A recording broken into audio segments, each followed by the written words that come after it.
მთელი ქვეყანა განიხილავდა ბრიტანული დაზვერვის ხელმძღვანელად ქართულ გვარიანი ქალის დაწინაურებას. დღეს კიდევ ერთი ქართველის გაცნობის ჯერია. ამჯერად ნამდვილი ქართველისა. ასმა ჩანავასი, რომელიც 28 საგამოძიებო ჟურნალისტური ორგანიზაციის დასკვნით ზედმეტად მჭიდროდ თანამშრომლობს არა მხოლოდ რუსულ-ქართულ კრიმინალურ სამყაროსთან, არამედ რუსულ სპეცსამსახურებთანაც. ასაც დღეს მოგიყვებით სულ ამ გამოძიების მასალებია. პირადად მე მართლა ვცადე ქალბატონ ასმათთან კავშირზე დასვლა ჩვენი საერთო მეგობრის შუამავლობით, მაგრამ მან უარი განაცხადა კომუნიკაციაზე. მიზეზად ასახელებს არჩევნებს ჩეხეთში, ახლა მთხოვეს არ იყვირო. მაშასე, შანავა არის კარლოვი ვარიში ჩეხურ კურორტზე რესტორან ფიროსმანის მფლობელი.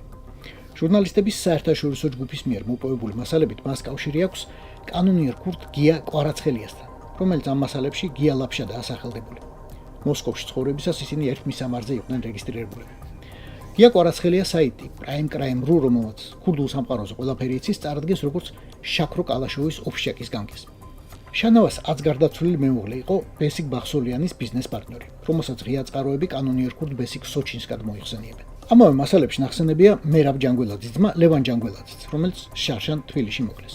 კარლოვი ვარიში, სწორედ რესტორან ფიროსმანის სახლში კომპანია ჰქონდა რეგისტრირებული დათო ტობულსკის, ანუ დავით გვაჯაიას, რომელიც ჩეხეთმა წლების წინ რეკეტისთვის გაასამართლა და გააძევა.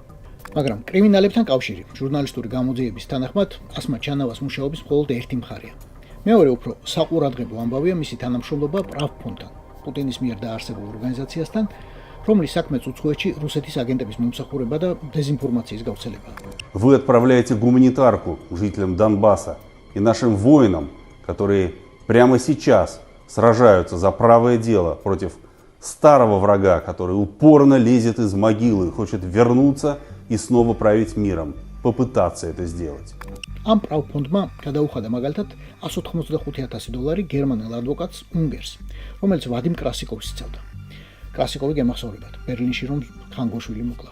პრავფონდი უხდიდა ჰონორარს ვიქტორ ბუტის ადვოკატებსაც, რომელიც შეერთებულმა შტატებმა იარაღით ვაჭრობისთვის გაასამართლა. უბრალოდ გადაავლეთ თვალი პრავფონდის სამეთვალყურეო და მართვა საბჭოებს, აღმასრულებელ დირექციას. ამერიკული და ევროპული სანქციების სიის ნახევარი აქაა თავმოყრილი. ხო და აი ამ ხალხთან მუშაობს ასმა ჩანავა. ოღონდ ცხადია უფრო დაბალ დონეზე. კონკრეტულად რა აკავშირებს შანავას ამ ფონდთან, რომელიც როგორც ორგანიზაცია, ასევე სანქცირებულია ევროკავშირის მიერ. ზუსტად ის, რომ სანქცირებულია. შესაბამისად, დაბლოკილი აქვს საზღვარგარეთ ფულის გადარიცხვის ყველა ლეგალური გზა.